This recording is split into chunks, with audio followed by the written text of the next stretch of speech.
Macca's Guides.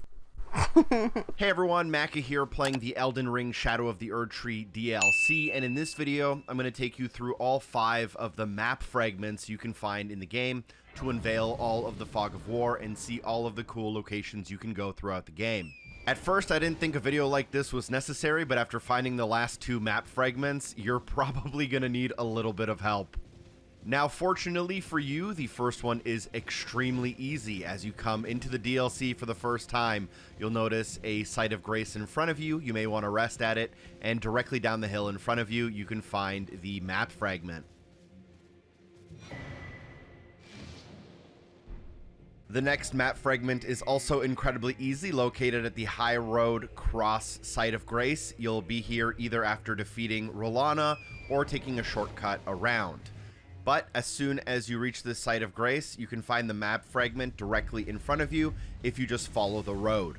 It'll be near the end of the road on the right-hand side before you reach some more enemies. The next map fragment you should get will be the Rauh Base, or the Ancient Ruins of Rauh. That's the top left corner of the map when you're in the menu. And the easiest way to do this is also to start at the High Road Cross. I'll put down 2 map markers. One is at the edge of this plateau, not far from where we are. And then the second one is just directly at the map fragment. You want to start by riding towards that first waypoint. On top of the plateau, I believe there is a bear boss fight, which you're free to do. But if you're on the lower part of it, you'll find these worms near a small little pond. And as you enter, you can find a cave built into the side of this plateau. Go through it and you will come out at the other end. At this point, you want to head to the west towards our second map marker, keeping the cliff on your left-hand side. This is super straightforward, but I'm going to keep it all in the video so that you can't get lost. You will drop down at one point and it'll say Rauh Base. At this point, there is a Site of Grace, and I'd recommend that you just tag it as you're moving along. You'll keep moving southwest towards that map marker, and there will be a couple of giants here. You just want to make sure you don't get doinked like I did by the guy with the big swinging thing or with the archer. As you make your way by them, just continue along the lowest path of the plateau, and you will come to a bit of an abandoned village with the map fragment directly in front of you. If you can't figure out exactly where it is, open up your minimap and you should still see the outline of where to find it nearby. The next map fragment you can grab is for the southern shore. This also includes the Jagged Peak area, and you'll want to start at the castle front Site of Grace. From here, you can basically start directly heading east. There are a couple of different ways to go, but I'll show you the fastest and quickest. As you're going east, you'll find the path, and then continue following the path, keeping the cliff on your left-hand side. As you reach the cliff's edge, you should notice a very steep but very possible to do path if you're on horseback that is basically directly below you, running alongside the edge of the cliff. You want to navigate down this path until you get down into the pit. Alternatively, you can go around and it'll take much longer, but it's an easier path.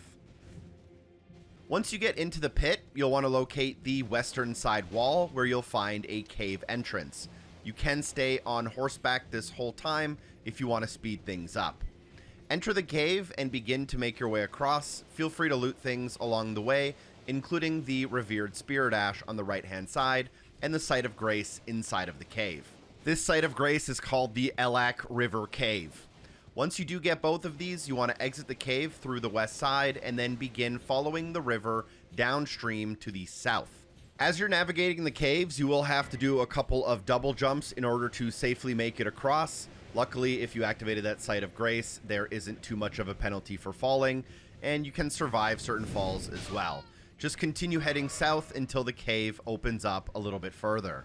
And as you continue heading downstream, you should reach yet another Site of Grace. This one's going to be called the Elak River Downstream. From the Elak River downstream Site of Grace, we can continue heading south, hopping on Torrent to make things a little bit faster. There will be some more downhill sections here, but for now, we're just following the river downstream. Eventually, you will reach a couple of enemies, but continue heading south. You want to keep the cliff to your right-hand side here at all times. Just hug the wall if you're not sure where you should be going. Eventually, the mouth of the river will also open up, but don't worry about that. Keep on to your right and hug that cliff. You'll find a small pass through the rocks, and as you go through here, it'll open up into your next area called the Cerulean Coast, with a site of grace directly in front of you. I should also mention this is another instance where there are two ways to get here. You can go through the Dragon's Pit dungeon, exiting out into the Jagged Peak, going south to the Grand Altar of Dragon Communion, and then continuing south and linking from the Jagged Peak to the Cerulean Coast. That is a much longer way to get here and does involve beating a lot of bosses though. From the Cerulean Coast site of grace, let's head to the south.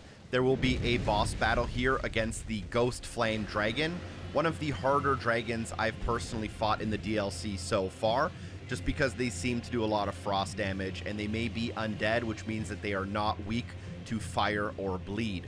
Either way, you can ignore them or try to fight them, that's completely up to you. But just south of that boss fight, there is a path, and up that path, you can find the map fragment. This one is pretty easy once you get here to the end. Last but not least, we have the Abyssal Woods map fragment, and this one is a doozy. You'll want to start at the main gate plaza, and this is after defeating the Golden Hippo boss. From here, you can open up a shortcut to the right, but I'm going to assume you don't have that shortcut yet. You're going to go up through the door on your left. Head up the stairs and then through a room that is annoyingly difficult for no reason, with two very powerful enemies. Sprint on through and then continue kind of east and south, just going along the edge of the castle wall. If you take a right-hand turn, you can go down the stairs and link a shortcut back to the site of grace. If you take a left, you'll end up going further into the game. And if you go straight, you can find a little bit of a secret. Along the left edge of the castle wall here, you should be able to find a ladder. And you'll want to descend down this ladder. You'll end up on a ledge near a waterfall. Behind all waterfalls in video games, you can find very good secrets. So we're going to head through the waterfall and then down the next ladder.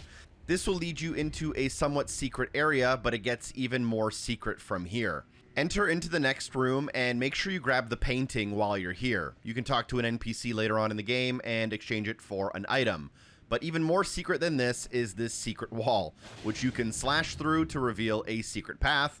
And then you can follow this secret path to the water, and the water will lead to a coffin, which you can interact with, which will take you to a completely new area of the game. You'll now spawn in Scadu Altus. Feel free to hop on Torrent, and as you exit directly in front of you, you can hop in and grab a new site of grace you probably didn't already have.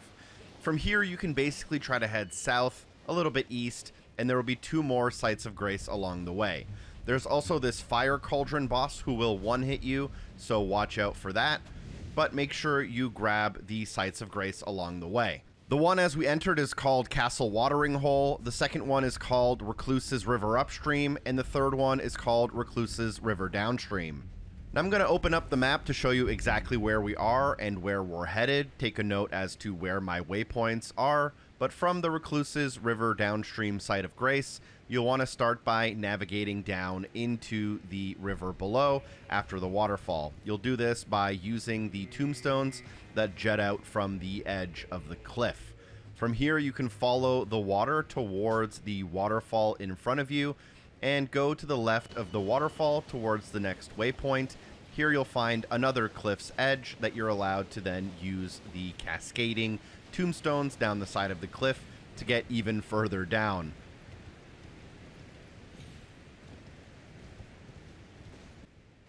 On my second time through here, I don't even want to admit how many times I failed this jumping puzzle, but you'll eventually make your way down to the bottom of the cliff, and if you keep the cliff to your left while rubbing up against it, you should find a door here. Opening that door will reveal the Dark Light Catacombs inside.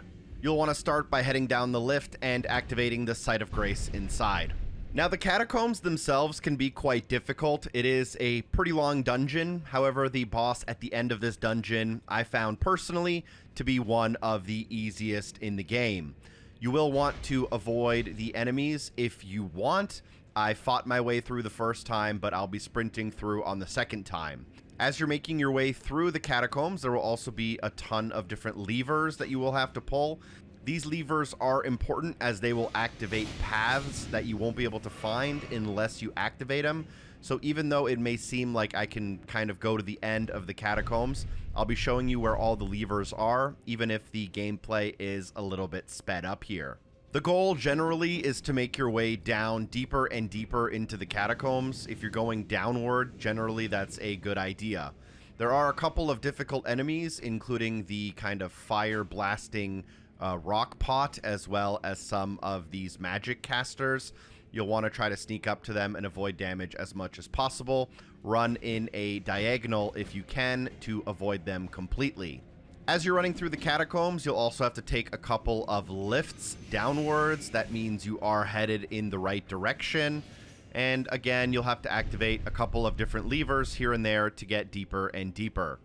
You'll eventually end up in a room with a gigantic fire-breathing pot in the middle. This can be one of the more difficult rooms. You kind of have a couple of different ways of tackling it. Get right under the pot and try to defeat it, or you can just run in a diagonal and just avoid the blasts completely. The first time I got through here, it was super easy. I did it on my first try, but the second time I'm coming through here, it did take me a couple of tries. If the pot hits you, it does a ton of damage and can one-hit you because it'll almost stun lock you in a way. The good news is there is a stake nearby, so if you don't make it through, you won't have to restart the entire dungeon. And the other good news is that the lift after this room leads you to the boss battle. The boss in this room is called Yori, Elder Inquisitor. They yield the Barb Staff Spear, which you will get if you defeat them. And personally, I just ran my Mimic tier and made quick work of them in under 60 seconds. You will get attacked very early on though, so using a Mimic tier can be a little bit dangerous if you're not able to dodge the first couple of moves and heal. Ideally though, they have a pretty low pool of health. You want to get up nice and close to avoid that magic damage, and you can stun lock them pretty quickly. Make your way through their life bar as quickly as possible. They will spawn some clones and some other enemies in the fight, but if you focus on the main boss, you don't even have to worry about them, as you can take out the main boss before they pose any real threat. And don't worry, at this point we are just a few minutes away from the map fragment. It gets much simpler after this. From the Forsaken Graveyard, you can try to ride Torrent down south towards the map fragment. With that being said, you can't use Torrent for a large portion of the Abyssal Woods, so you'll have to go on foot. The best way to handle this is to open up your map and mark the map fragment with a waypoint, just so you know roughly where you're going. But from that Forsaken Graveyard Site of Grace where the boss was, just run directly south, and you should end up at the next Site of Grace called Woodland Trail. From this newly discovered Site of Grace, you can start heading towards the waypoint on the map fragment, and this is going to basically be south. You will find an invader here called the Madding Hand, who is pretty tough as they're quick, but they don't have a very large pool of health. After you defeat them, you will get the Madding Hand, which looks like a very cool weapon, but not one I have tried yet. It is a fist weapon, which is, I believe, one of the new ones.